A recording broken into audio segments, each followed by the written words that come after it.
Okay, so we're going to talk about quick masking.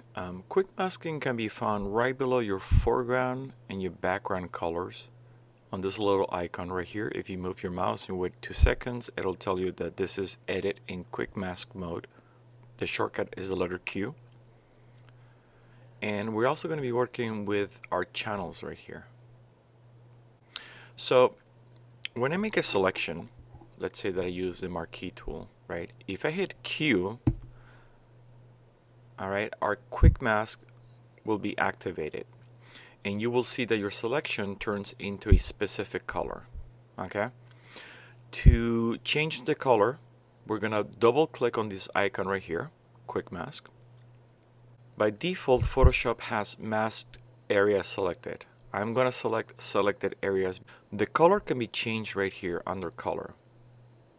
And you guys are probably asking yourself, why do we need to change the color? Well, imagine you have a quick mask that is green on top of a character or a background that is green. Then you will not be able to see your quick mask. And then to change the opacity of the quick mask, this is where we're going to go. If I have an opacity of 100 and I hit Q, this is what you get. But if I have an opacity of 20 and I hit Q, then you can see more of the image. And we're going to take advantage of this real quick. So let me get out of quick mask by hitting the letter Q. Okay. So the basic concept of a quick mask is that if I either make a selection and hit Q, if you look at your channels, right, I'm going to hit Q again, and then I'm going to go back into quick mask by hitting Q, is that when you create a quick mask, right, and hence the name quick mask, your selection turns into a black and white image. The reason why we see it in color is because RGB is on. But if I was to deselect RGB, you will notice right now that my image, which is my selection, let me get out of quick mask, right, has become black. Again, to see the image in black and white, turn off the visibility of RGB. So we are going to take advantage of this because, again, if I hit Q to get out of quick mask, what we can do with a selection, if I create a specific selection of the face using the lasso tools or the magic wand, for example, I'm going to make a very rough selection. If I was to hit Q now, you will notice that this quick mask, right, has turned in what's called an alpha channel. An alpha channel is literally a black and white image. So if I hide my RGB, this is my selection. Now, the reason why I said that we can take advantage of this is because if we have a selection, let me get out of quick mask and go back to the selection. At the very bottom of your channels, the second button from the left, it's called Save the Selection as a Channel. So when I click on it, this looks like the quick mask that we have, right? But it's called Alpha 1. So again, we can save our selections as alphas, which means that if I go to my RGB, I'm going to delete this Alpha 1, right? And right now I have nothing selected, but I'm going to go to quick mask. I have temporarily created a quick mask. And if I turn off my RGB, you'll notice that it's just blank white. What I can do is I can paint my selections. That is the beauty of quick mask. So if, for example, if I select the paintbrush and I draw, I've painted a selection. So if I make my brush bigger and I just do a rough selection of the face, right? When I hit Q and I get out of quick mask, what I painted becomes a selection. So quick mask is like if you were to paint a selection. The beauty of this is that because I'm working with a black and white image, I can, for example, smudge things, right? I can use the smudge tool and I can smudge my edges. I can paint a gradation, say for example,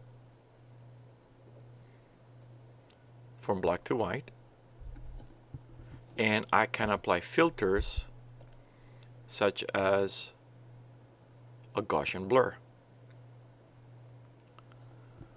Now when I get out of my Quickmask, right, you will notice that that selection made out of a painted selection and gradation tools and stuff like that, when I click on it and paint it,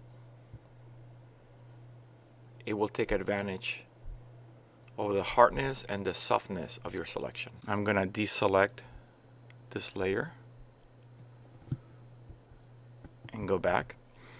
So now what we can do, if I hit Q for Quickmask, notice that my tools turn into a black and white, black for the foreground, white for the background. And what I can do, I can quickly paint my selection. So if I want to make her face into a selection, and I'm going to pause the video and I'm going to paint her face. Alright, so I'm done painting this Quickmask right here, and if I go to my channels and I hide the RGB, you can see what this Quickmask looks like.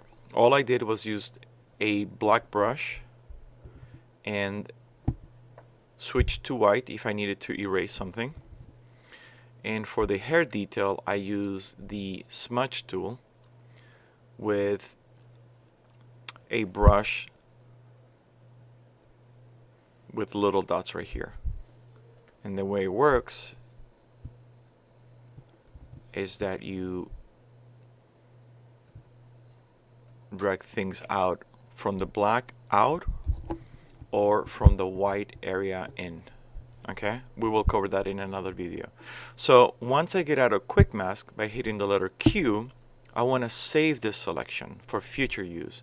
So what you need to do is you need to go to your channels, and again, the second button from the left is called Save Selection as a channel. So when I click on it, there's my selection. If I turn it on, it is the color of my Quickmask. Again,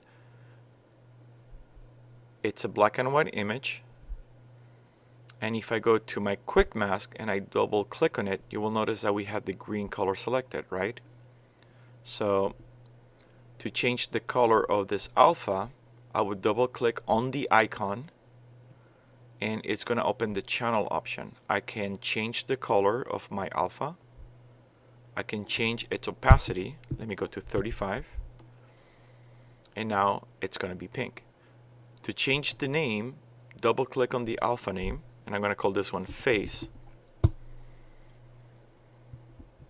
And I'm going to create another channel so you can see how easy it is to create another channel based on one channel. The very first button inside of our channels, the one that looks like a circle with dash, is called Load Channel as a Selection. If you have face selected, if I click on it, it will select what's in that channel.